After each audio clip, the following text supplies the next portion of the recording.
லாகூர் நீதிமன்றம் தடை விதித்தது. உலக அளவில் அதிக காற்று மாசு கொண்ட நாடுகளின் பட்டியலில் 8வது இடத்தில் இந்தியா உள்ளது. முதல் 100 நகரங்களில் 65 இந்திய நகரங்கள் இடம் பிடித்துள்ளன.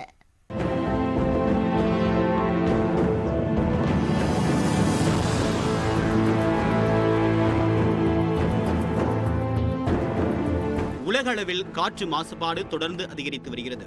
காற்று மாசுபாட்டை கணக்கிடக்கூடிய PM2.5 என்ற மதிப்பீடானது 12.5 என்ற அளவுக்குள் இருக்க வேண்டும் என்று வரையறுக்கப்பட்டுள்ளது. இந்நிலையில் உலக அளவில் காற்றின் தரம் குறித்து சுவிட்சர்லாந்தை சேர்ந்த IQ Air என்ற நிறுவனம் ஆய்வு செய்து பட்டியலை வெளியிட்டுள்ளது. 131 நாடுகளில் அமைக்கப்பட்டுள்ள 30,000க்கும் மேற்பட்ட கண்காணிப்பு மையங்களில் பதிவான தரவுகளின் அடிப்படையில் இந்த பட்டியல் தயாரிக்கப்பட்டுள்ளது. இதில் மத்திய ஆப்பிரிக்காவின் சாத் நாடு 89.7 அலகுகள் என்ற மாசு அளவுடன் முதலிடத்தில் உள்ளது. ஈராக், பாகிஸ்தான், பஹ்ரைன் நாடுகள் அடுத்தடுத்த இடங்களிலும் இந்தியா 8ஆம் இடத்திலும் உள்ளன. கடந்த 2017ஆம் ஆண்டில் நடத்தப்பட்ட ஆய்வில் 5ஆம் இடத்தில் இருந்த இந்தியா சற்று முன்னேற்றம் கண்டு 8வது இடத்தில் உள்ளது. நகரங்களை பொறுத்தவரை முதல் 2 இடங்களை பாகிஸ்தானில் லாகூர், சீனாவின் ஹோட்டன் ஆகியவை பிடித்துள்ளன. 3ஆம் இடத்தில் ராஜஸ்தானின் பிவாட்டி உள்ளது. மேலும் டெல்லி நகரம் 4ஆம் இடத்தை பிடித்துள்ளது. டெல்லியின் காற்று மாசு அளவு பாதுகாப்புக்கான வரம்பை விட 20 மடங்கு அதிகமாக இருப்பதாக பட்டியலில் தெரிவிக்கப்பட்டுள்ளது.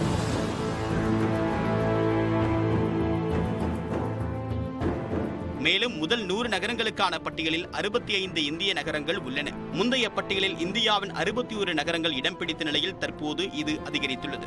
அதே நேரம் இந்தியாவின் 31 நகரங்களில் கடந்த 2017ஆம் ஆண்டை விட காற்று மாசுபாடு குறைந்துள்ளது. குறிப்பாக தாஜ்மஹால் அமைந்திருக்கூடிய ஆக்ராவில் 55% குறைந்துள்ளது. எனினும் 38 நகரங்களில் காற்று மாசுபாடு அதிகரித்து காணப்படுகிறது.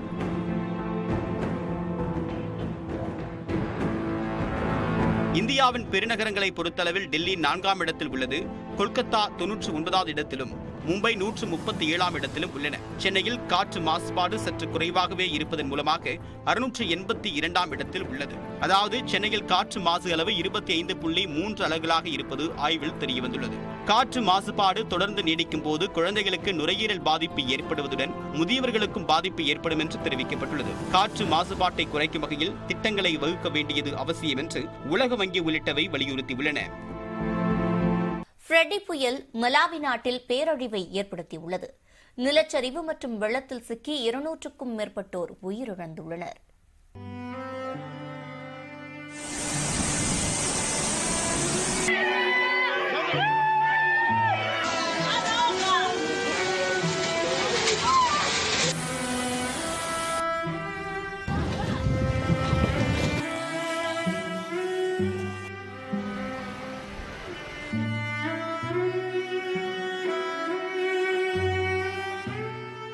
ஆப்பிரிக்க கண்டத்தின் தெற்கு பகுதியில் உள்ள மலாவி மற்றும் மொசாம்பிக் நாடுகளை ஃப்ரெடி புயல் தாக்கியது.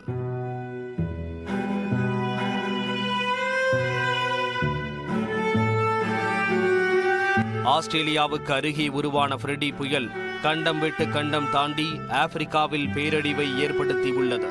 கடலில் அதிக தூரம் பயணித்த புயல் என்ற சாதனையையும் ஃப்ரெடி புயல் படைத்துள்ளது.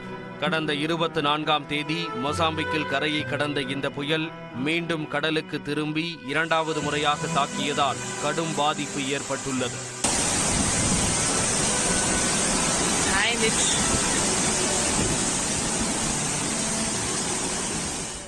மலாவியில் மிக கனமழை பெய்ததால் நிலச்சரிவும் ஏற்பட்டது. மலை பகுதிகளில் சேரும் சகதியுமாக வெள்ளம் வழிந்தோடியது.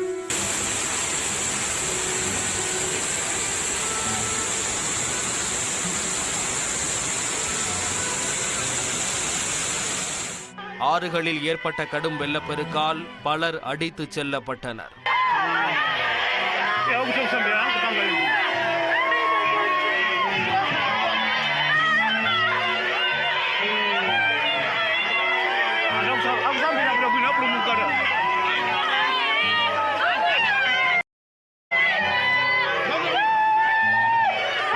மலை பகுதிகளில் காட்டாற்று வெள்ளத்தில் சிக்கி வீடுகள் இடிந்துவிடும் காட்சிகளும் வெளியாகி உள்ளன.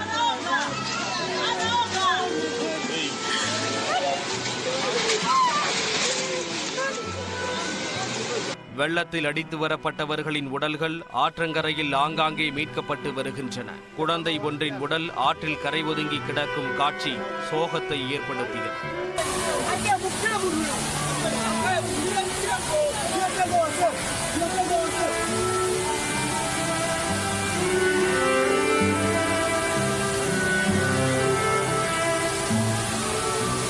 மொசாம்பிக் நாட்டில் புயல் கரையை கடந்தாலும் உள்பகுதியில் உள்ள மலாவியில் அதிக பாதிப்பு ஏற்பட்டுள்ளது. மொசாம்பிக்கில் 20க்கும் மேற்பட்டோரும், மலாவியில் 220க்கும் அதிகமானோரும் உயிரிழந்தனர். சமவெளி பகுதிகளில் பெய்த மழையால் சாலைகளில் வெள்ளம் தேங்கியுள்ளது. வெள்ளத்தில் வாகனங்கள் அடித்துச் செல்லப்படும் காட்சியும் வெளியாகியுள்ளது.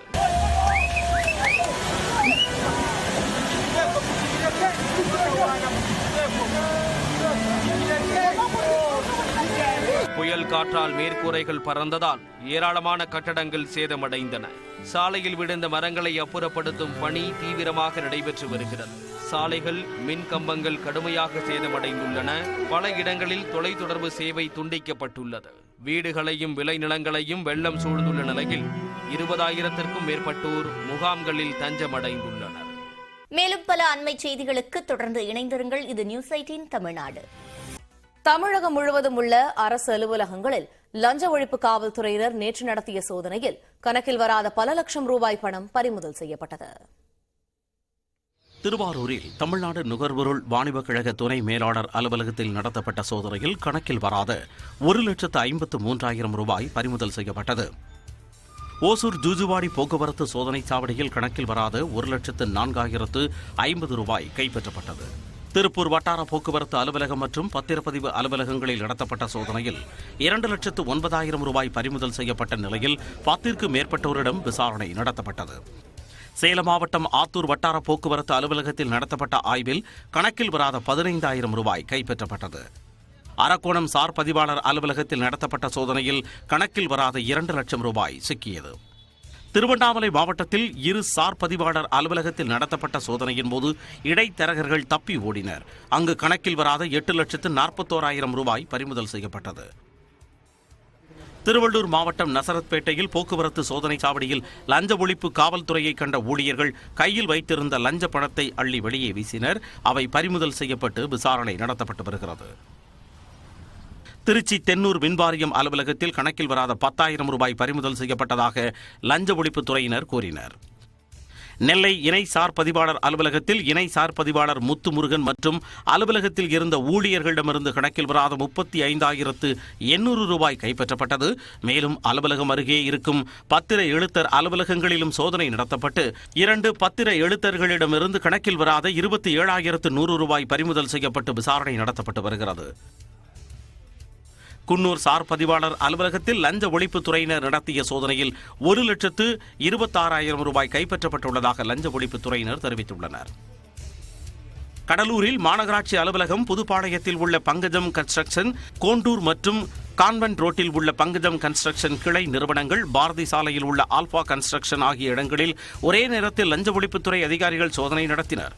பிற்பகல் 3 மணிக்கு தொடங்கிய சோதனை இரவு 9 மணியையும் தாண்டி நீடித்தது. தனியார் கட்டுமான இடத்தில் நகர அமைப்பு அலுவலகத்திற்கு இணையான அலுவலகம் 15 ஊழியர்களை கொண்டு நடந்தது கண்டுபிடிக்கப்பட்டது. அங்கிருந்து 5 லட்சம் ரூபாய் பணத்தை கைப்பற்றிய அதிகாரிகள் அதனை யார் யாருக்கு கொடுக்க வேண்டும் என்று எழுதி வைத்திருந்த காகிதத்தையும் கைப்பற்றினர். தஞ்சாவூர் மாவட்டம் பிள்ளையார்பட்டியில் உள்ள தமிழ்நாடு நுகர்பொருள் வாணிபக் கழகத்திற்கு சொந்தமான சேமிப்பு கிடங்கு அலுவலகத்தில் நடைபெற்ற சோதனையில் கணக்கில் வராத 34,800 ரூபாய் சிக்கியது. தருமபுரி மாவட்டம் பாப்பிரெட்டிப்பட்டியில் சார் பதிவாளர் அலுவலகத்தில் இருந்து கணக்கில் வராத 38,000 ரூபாய் பறிமுதல் செய்யப்பட்டுள்ளது. இவைகள் தவிர தமிழ்நாட்டில் உள்ள பல்வேறு அரசு அலுவலகங்களிலும் லஞ்ச ஒழிப்பு காவல்துறையினர் சோதனை நடத்தியுள்ளனர். அதன் முழு விவரங்களும் இன்று தெரியவரும் என எதிர்பார்க்கப்படுகிறது. திடீர் நெஞ்சுவலியின் காரணமாக ஈரோடு கிழக்கு தொகுதி எம்எல்ஏ EVKS இளங்கோவன் சென்னையில் உள்ள தனியார் மருத்துவமனையில் அனுமதிக்கப்பட்டுள்ளார். ஈரோடு கிழக்கு தொகுதி எம்எல்ஏ திருமகன் ஈவேரா மறைவை அடுத்து அந்த தொகுதியில் நடைபெற்ற இடைத்தேர்தலில் 74 வயதான அவரது தந்தை EVKS இளங்கோவன் போட்டியிட்டு வெற்றி பெற்றார். இந்த நிலையில் நேற்று மாலை அவருக்கு திடீரென மூச்சு திணறலுடன் நெஞ்சுவலியும் ஏற்பட்டுள்ளது. இதையடுத்து அவரது குடும்பத்தினர் EVKS இளங்கோவனை போரூரில் உள்ள தனியார் மருத்துவமனையில் சிகிச்சைக்காக அனுமதித்தனர். தீவிர சிகிச்சை பிரிவில் அனுமதிக்கப்பட்டுள்ள அவருக்கு இதயம் மற்றும் மூச்சு திணறல் சம்பந்தமான சிகிச்சையை மருத்துவர்கள் அளித்து வருகின்றனர். மொழித் தேர்வை தொடர்ந்து +2 ஆங்கில தேர்வையும் 50,000 மாணவர்கள் எழுதவில்லை என தகவல் வெளியாகியுள்ளது. தமிழ்நாடு மற்றும் புதுச்சேரியில் +2 பொதுத் தேர்வு மார்ச் 13ஆம் தேதி தொடங்கி ஏப்ரல் 3ஆம் தேதி வரை நடைபெறுகிறது. 3,225 தேர்வு மையங்களில் 8,75,000 மாணவ மாணவிகள் இந்த தேர்வை எழுதுவதற்காக பதிவு செய்துள்ளனர். இந்த நிலையில் நேற்று நடைபெற்ற +2 ஆங்கில பொதுத் தேர்வில் 50,000 மாணவர்கள் பங்கேற்கவில்லை என தெரியவந்துள்ளது. ஏற்கனவே மார்ச் 13ஆம் தேதி நடைபெற்ற தமிழ் பொதுத் தேர்விலும் 50,000 மாணவர்கள் தேர்வு எழுதவில்லை என்பதும் குறிப்பிடத்தக்கது. இந்நிலையில் தஞ்சாவூரில் செய்தியாளர்களிடம் பேசிய பள்ளிக் கல்வித்துறை அமைச்சர் அன்பில் மகேஷ், தேர்வுக்கு வராத மாணவர்களுக்கு சிறப்பு பயிற்சி அளிக்கப்பட்டு ஜூன் மாதத்தில் தேர்வு நடத்தப்படும் என்றார். 2021-22 இடைநின்ற 1,90,000 மாணவர்களை கண்டறிந்து மீண்டும் பள்ளிகளில் சேர்த்ததாகவும் அதனால் பொதுத் தேர்வு எழுதுவோரின் எண்ணிக்கை 8,81,000 உயர்ந்ததாக தெரிவித்தார்.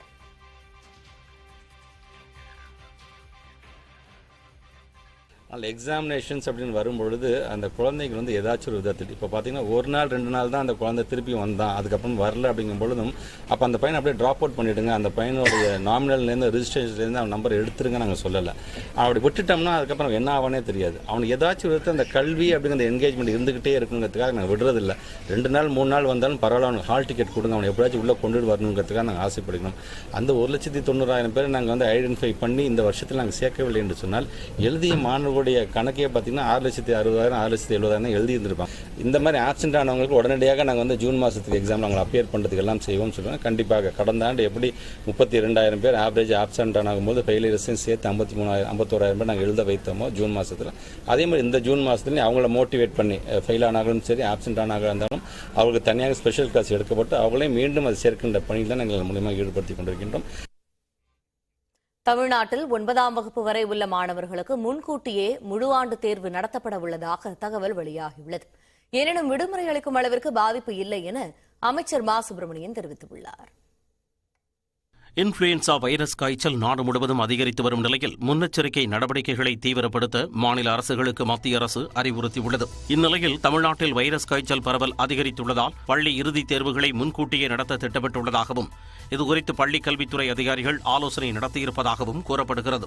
9ஆம் வகுப்பு வரை உள்ள மாணவர்களுக்கு ஏப்ரல் மாதம் 24ஆம் தேதி தொடங்கி 30ஆம் தேதி வரை தேர்வுகள் நடைபெற இருந்த நிலையில் ஒரு வாரம் முன்னதாக ஏப்ரல் 17ஆம் தேதியே முழு ஆண்டு தேர்வுகளை தொடங்க பள்ளிக் கல்வித்துறை திட்டமிட்டுள்ளதாக தகவல் வெளியாகியுள்ளது. தேர்வுகளை முன்கூட்டியே நடத்தி முடிக்க வாய்ப்பு உள்ளதாகவும் இதுகுறித்த அறிவிப்பு விரைவில் வெளியாகும் எனவும் கூறப்படுகிறது.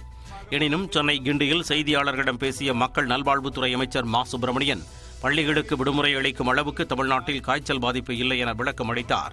இதனிடையே புதுச்சேரியில் காய்ச்சல் பரவல் காரணமாக 8ஆம் வகுப்பு வரை பயிலும் மாணவர்களுக்கு 11 நாட்கள் விடுமுறை அளிக்கப்பட்டுள்ளது.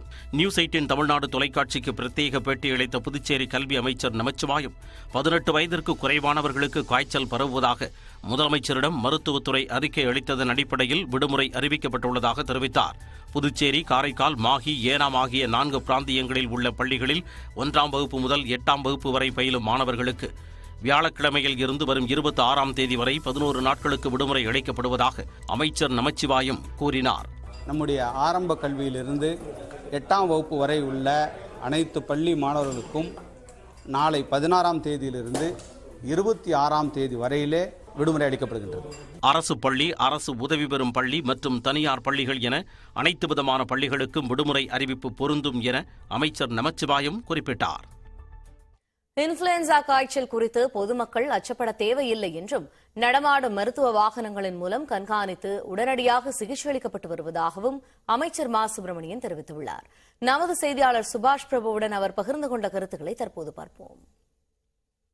தமிழக அரசு ஏற்கனவே சிறப்பு முகாம் கடந்த வாரங்களில் போட்டிருந்தது. வரும் வாரங்களில் அது தொடருமா? தினம் தினம் செய்யக்கூடிய ஏற்பாடுகள் இப்போதுமே அது தொடர்ச்சியாக நடைபெற்றுக் கொண்டிருக்கிறது. முதல் வாரம் மட்டும் 1000 இடங்களில் நடத்தப்படும் என்று அறிவித்து 1586 இடங்களில் நடத்தப்பட்டது. தொடர்ச்சியாக அதனுடைய தேவை இருப்பது கண்டறிந்து இன்றைக்கு எல்லா இடங்களிலும் நாள்தோறும் 1000க்கும் மேற்பட்ட இடங்களில் அந்த முகாம்கள் நடத்தப்பட்டுக் கொண்டிருக்கிறது. குறிப்பாக மலை கிராமங்கள், குக்கிராமங்கள் என்று எல்லா இடங்களுக்கும் எங்கேயாவது யாருக்காவது ஒரு காய்ச்சல் பாதிப்பு இருக்குமானால் அவர்களை சுற்றி இருக்கிற பகுதிகள், அந்த ஒரு கிராமம் என்றால் அதில் யாருக்காவது ஒருத்தருக்கு பாதிப்பு இருந்தால் அந்த கிராமம் முழுமைக்கும் அதை அந்த நடமாடும் மருத்துவ வாகனங்கள் தமிழ்நாட்டை பொறுத்தவரை 476 வாகனங்கள் இருக்கிறது. அண்மையில் தான் மாண்புமிகு தமிழ்நாட்டின் முதலமைச்சர் அவர்கள் ஒரு 300 வாகனங்களை இயக்க வைத்தார்கள். ஒவ்வொரு வாகனத்திலும் ஒரு மருத்துவர், ஒரு உதவியாளர், ஒரு செவிலியர், ஒரு மருந்தாளுநர் என்று 4 பணியிடங்களோடு அந்த வாகனங்கள் சுற்றி கொண்டிருக்கிறது. அந்த வாகனங்களின் மூலம் பரிசோதனைகள் செய்கிற பணி, முகாம்கள் நடத்துகிற பணிகள் தொடர்ச்சியாக நடைபெற்றுக் கொண்டிருக்கிறது. அண்டை மாநிலமான புதுச்சேரியில் இந்த காய்ச்சல் காரணமாக 1ஆம் வகுப்பிலிருந்து 8ஆம் வகுப்பு வரை பள்ளிகளுக்கெல்லாம் விடுமுறை இருக்கிறது. ஒரு பக்கம் கோடை வெயில் ஜாஸ்தியாக இருக்கிறது, மற்றொரு பக்கம் இன்ஃப்ளூயன்ஸா, கொரோனா ஆகியவையெல்லாம் ஒன்று சேர வரும்போது அந்த முடிவை எடுக்கிறாங்க. தமிழக மருத்துவத்துறை, சுகாதாரத்துறை என்ன நடவடிக்கையை மேற்கொள்ள இருக்கிறது? இது தொடர்பாக பள்ளிக்கல்வித்துறையிடமோ தமிழக அரசு முதலமைச்சரிடமோ பேசுவதற்கான நடவடிக்கைகள் எப்படி இருக்கு? இப்போ பொதுவாகவே நான் சொல்லியிருக்கிறேன், இந்த காய்ச்சல் பாதிப்பு என்பது வழக்கமாக ஒவ்வொரு பருவமழைக்கு பின்னால் வருகிற ஃப்ளூ காய்ச்சல். இதில் ஒரு பெரிய அளவிலான பதட்டத்தை நாம் மக்களிடத்தில் விதைக்க வேண்டிய அவசியமே இல்லை. இந்த காய்ச்சல் என்பது பெரிய பாதிப்பையும் உண்டாக்கவில்லை. ஒரு 3-4 நாட்கள் தனிமைப்படுத்தி கொண்டிருந்தாலே, ஆன்டிபயோட்டிக் மருந்துகளை உட்கொண்டாலே போதும். அந்த வகையில் இந்த காய்ச்சல் அதற்கு முற்றுப்புள்ளி. இது வழக்கமாக வருகிற ஒன்று. எனவே இது ஒரு பெரிய அளவில் பள்ளிகளை விடுமுறை விட்டு ஒரு பதட்டத்தை நாமே உருவாக்குவது சரியா என்று எனக்கு தெரியவில்லை. இருந்தாலும் கூட அந்த மாதிரியான ஒரு நிலை வரும்போது நிச்சயம் மருத்துவ வல்லுநர்களுடன் கலந்து பேசி நடவடிக்கை மேற்கொள்ளப்படும். பாஜக மற்றும் காங்கிரஸ் உறுப்பினர்களின் தொடர் அமளியால் 3வது நாளாக நாடாளுமன்ற அவைகள் முடங்கின. நாடாளுமன்ற பட்ஜெட் கூட்டத்தொடரின் 2வது அமர்வு திங்கட்கிழமை தொடங்கியது. அப்போது அதானி பங்குச்சந்தை முறைகேடு புகார் குறித்து நாடாளுமன்ற கூட்டுக்குழு விசாரணை கோரி எதிர்க்கட்சிகள் முழக்கங்களை எழுப்பின. அதே சமயம் லண்டனில் ராகுல் காந்தி பேசியதற்கு மன்னிப்பு கேட்க வலியுறுத்தி பாஜகவினர் வாக்குவாதம் செய்தனர். இதனால் அவை ஒத்திவைக்கப்பட்டது. கடந்த 2 தினங்களாக அலுவல்கள் எதுவும் நடைபெறாத நிலையில் புதன்கிழமை அவைகள் தொடங்கின. மக்களவை தொடங்கியதும் கையில் பதாகைகளை ஏந்தியபடி எதிர்க்கட்சி உறுப்பினர்கள் அவையின் மையப்பகுதிக்கு வந்து அதானி விவகாரத்தை விசாரிக்க நாடாளுமன்ற கூட்டுக்குழு அமைக்க வேண்டும் என கூச்சலிட்டனர்.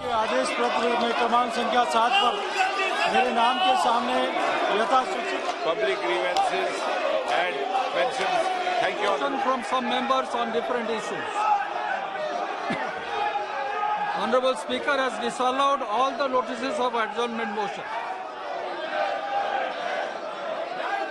An announcement. ஆளும் கட்சி உறுப்பினர்களோ காங்கிரஸ் எம்பி ராகுல் காந்தி லண்டனில் பேசியதற்கு மன்னிப்பு கோர வேண்டும் என வலியுறுத்தி அவையின் மையப்பகுதிக்கு வந்து கூச்சலிட்டனர். Submit their 377. I would request all members to lay their 377 issues on the table of the House. மேலும் ராகுல் காந்தி மன்னிப்பு கேட்க வேண்டும் என்றும் அவர் மீது கடுமையான நடவடிக்கை எடுக்க வேண்டும் என்றும் நாடாளுமன்ற விவகாரத்துறை அமைச்சர் பிரகலாத் ஜோஷி கூறினார். This is the height of insult to the parliament. Height of insult to the parliament, sir. And ये करते हुए इधर तटिया लेके अंदर आते हैं. ये इतना ही नहीं कहा है. MPs outside the parliament, MPs who stand outside the parliament, उनको भी अरेस्ट किया गया है. कि कहां अरेस्ट हुआ है? एक झूठा आरोप दुनिया में जाके, बाकी देशों में जाके ऐसे बात करना, और एक भारत एक सॉवरेन कंट्री है, बाकी देशों को इंटरवीन करने के बुलाना भारत का घोर अपमान है सर. तो इस घोर ஆனால் ராகுல் காந்தி எந்த தவறும் செய்யவில்லை என்றும் அவர் மன்னிப்பு கேட்க மாட்டார் என்றும் காங்கிரஸ் செய்தி தொடர்பாளர் சுப்ரியா ஷிர்னாட் தெரிவித்தார். You are actually making people of this country fight with each other on the basis of caste, on religion, on language, on region. Is that not weakening democracy? Is that not weakening democracy that in an absolutely unprecedented way, it is the treasury benches, it is the ruling party, it is the leader of the house in either the Lok Sabha or the Raj Sabha who are disrupting proceedings of parliament? How is that acceptable? This is unacceptable and this is unprecedented simply because you do not want to answer questions on Adani.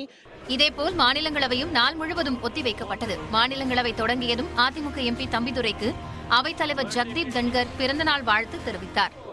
I take opportunity to wish birthday greetings to Honorable Member of Parliament Dr. M. Thambidurai. பின்னர் எதிர்க்கட்சித் தலைவர் மல்லிகார்ஜுன கார்கே பேச முற்பட்ட போது ஆளும் கட்சியினர் ராகுல் காந்தி மன்னிப்பு கேட்க வேண்டும் என வலியுறுத்தி முழக்கங்களை எழுப்பினர். இதனால் ஏற்பட்ட கூச்சல் குழப்பத்தால் அவையை நடத்த முடியாமல் அவை ஒத்திவைக்கப்பட்டது. The House stands adjourned to meet at 1100 hours on Thursday, 16th March 2023. பால் கொள்முதல் விலையை உயர்த்த வலியுறுத்தி நாளை முதல் போராட்டம் நடத்தப்படும் என உற்பத்தியாளர்கள் அறிவித்துள்ள நிலையில் அமைச்சர் நாசர் இன்று அவர்களுடன் பேச்சுவார்த்தையை நடத்துகிறார். தமிழ்நாட்டில் அரசு சார்பில் இயங்கி வரும் ஆவின் பால் நிறுவனத்திற்கு விவசாயிகள் அடங்கிய கூட்டுறவு சங்கங்களின் மூலம் பாலானது வழங்கப்பட்டு வருகிறது. இந்த நிலையில் ஆவின் மூலமாக கொள்முதல் செய்யப்படும் 1 லிட்டர் பசும்பாலுக்கு 42 ரூபாயும், எருமை பாலுக்கு 51 ரூபாயும் வழங்க வலியுறுத்தி நாளை முதல் பால் நிறுத்த போராட்டம் நடைபெறும் என உற்பத்தியாளர்கள் சங்கங்கள் அறிவித்துள்ளன. இந்த நிலையில் பால்வளத்துறை அமைச்சர் நாசர் கூறுகையில், கூட்டுறவு சங்கங்களின் விதிகளை மீறி அண்டை மாநிலங்களுக்கு பால் விற்பனை செய்த சுமார் 2000 சங்கங்களுக்கு நோட்டீஸ் அனுப்பப்பட்டுள்ளதாக தெரிவித்தார். அவர்கள் உரிய விளக்கம் அளிக்காவிட்டால் கடும் நடவடிக்கை எடுக்கப்பட்டு சங்கங்கள் கலைக்கப்படும் எனவும் அமைச்சர் நாசர் எச்சரிக்கை விடுத்தார்.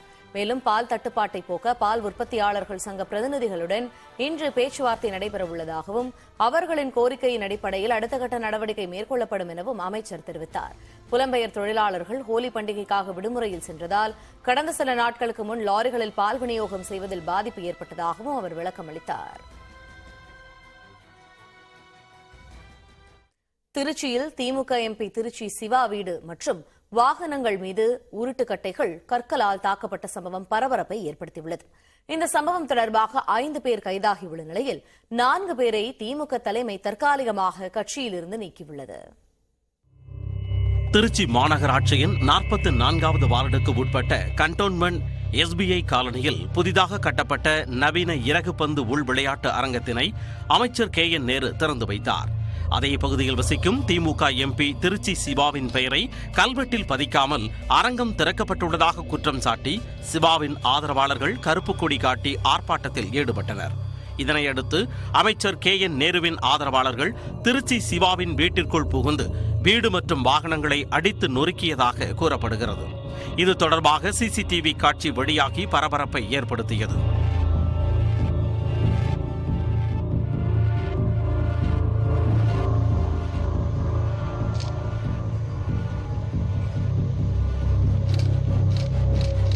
கருப்பு கொடி ஆர்ப்பாட்டத்தில் ஈடுபட்ட திருச்சி சிவாவின் ஆதரவாளர்கள் 6 பேரை திருச்சி அமர்வு நீதிமன்ற காவல் நிலையத்திற்கு விசாரணைக்காக போலீசார் அழைத்துச் சென்றனர். அங்கு சென்ற அமைச்சர் KN நேருவின் ஆதரவாளர்கள் காவல் நிலையத்திற்குள் புகுந்து தாக்கியதாக கூறப்பட்டது.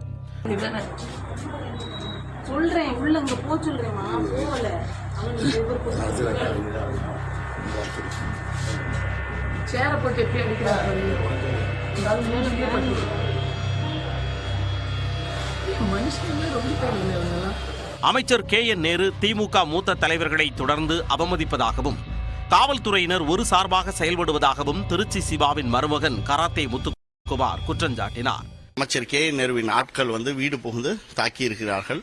இது உண்மையாக கண்டிக்கத்தக்கது. வாகனங்கள் உடைக்கப்பட்டுள்ளன.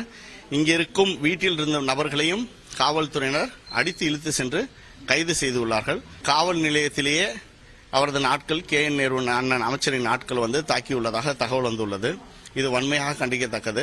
திருச்சி அமர்வு நீதிமன்ற காவல் நிலையத்திற்குள் புகுந்து பணி செய்ய விடாமல் தடுத்ததாக 2ஆம் நிலை பெண் காவலர் புகார் அளித்தார். புகாரின் பேரில் 5 பேர் மீது 8 பிரிவுகளில் வழக்கு பதிவு செய்த போலீசார் திமுக பகுதி செயலாளர் திருப்பதியை கைது செய்தனர். திமுக கவுன்சிலர்கள் காஜாமலை விஜய், முத்து, செல்வம், துரைராஜ், ராமதாஸ் ஆகியோர் கண்டோன்மெண்ட் காவல் நிலையத்தில் சரணடைந்தனர். காஜாமலை விஜய், முத்துச்செல்வம், துரைராஜ் மற்றும் ராமதாஸ் ஆகியோர் கட்சிக்கு அவப்பெயர் ஏற்படுத்தும் வகையில் செயல்பட்டதால் அடிப்படை உறுப்பினர் உள்ளிட்ட அனைத்து பொறுப்பில் இருந்தும் தற்காலிகமாக நீக்கி வைக்கப்படுவதாக திமுக பொதுச் செயலாளர் துரைமுருகன் அறிவித்துள்ளார்.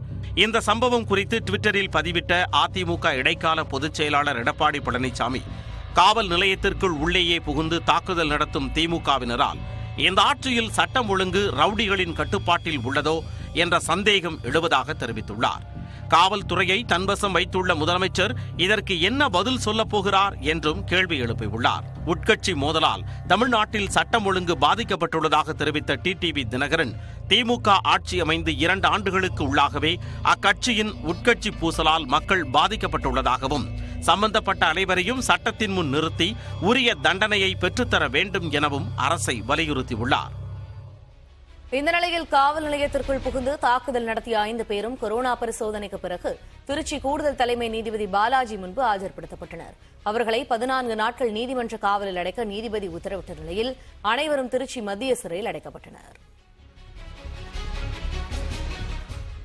கொடைக்கானல்